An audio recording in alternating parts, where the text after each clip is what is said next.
Spread de crédito. Aonde estamos, o que aconteceu e para onde vamos? O povo quer saber, Ulisses. Vamos falar. E você que vai responder pra gente. Tá bom.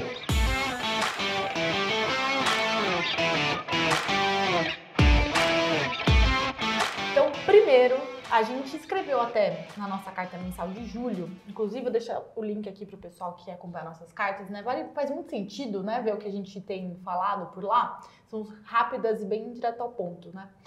E a gente comentou sobre o spread de crédito esse ano, porque aconteceu bastante coisa que culminaram em um fechamento dessas taxas. E as pessoas querem saber, fechou demais? Não fechou? Onde tem oportunidade? Então, recapitula isso aí pra gente. Então vamos lá. O que aconteceu?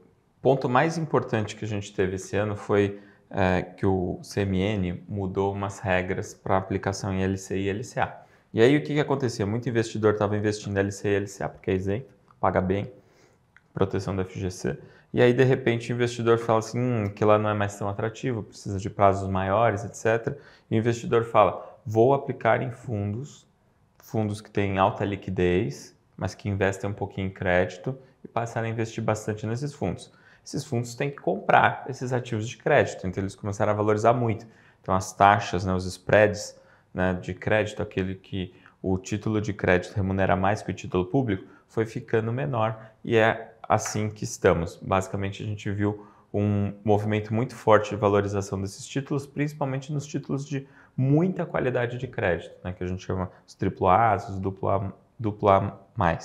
Então, uma valorização gerada por uma demanda muito forte. Isso. E aí, com isso, valorizou muito. Tem alguns outros títulos com alguns outros ativos com ratings um pouquinho menores, mas ainda assim muito bons, ficaram com taxas mais altas, mas tem outros que ficaram realmente com taxas bem pequenas.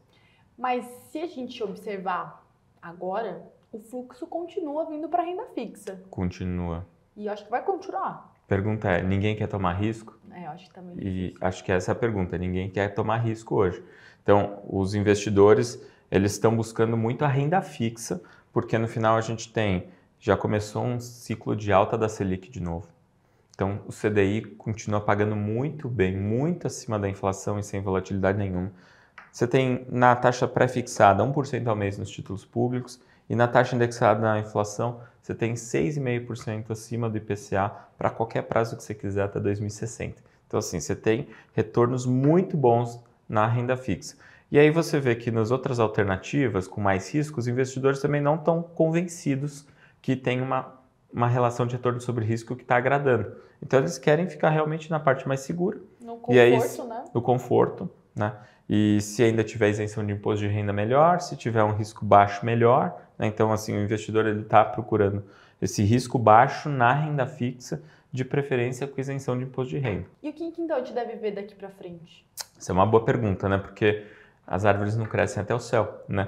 Então, essencialmente, o que a gente vê é uma valorização, né, desses títulos de crédito até um ponto em que começa a ficar assim muito magro, né? Então, até um ponto em que deixa de ter novas valorizações nesses títulos e aí, de repente, esses fundos todos que captaram muito, eles começam a entregar menos do que o CDI. É como se os custos deles, os custos desses fundos com taxa de administração, etc., tivesse maior do que essa remuneração do spread de crédito sobre os títulos públicos, ou seja, a carteira começa a entregar menos que o CDI, então começa a frustrar os investidores, começa a minguar esses retornos e aí começa a diminuir o ritmo de aplicação nesses fundos. Né? Isso ajuda a dar uma certa estabilizada, daí outro investidor basicamente começa a trocar essas alternativas que eles têm usado hoje por outras, de repente vai investir no CDB, de repente vai investir em outras coisas, mas não mais esses fundos de crédito. Né? Então isso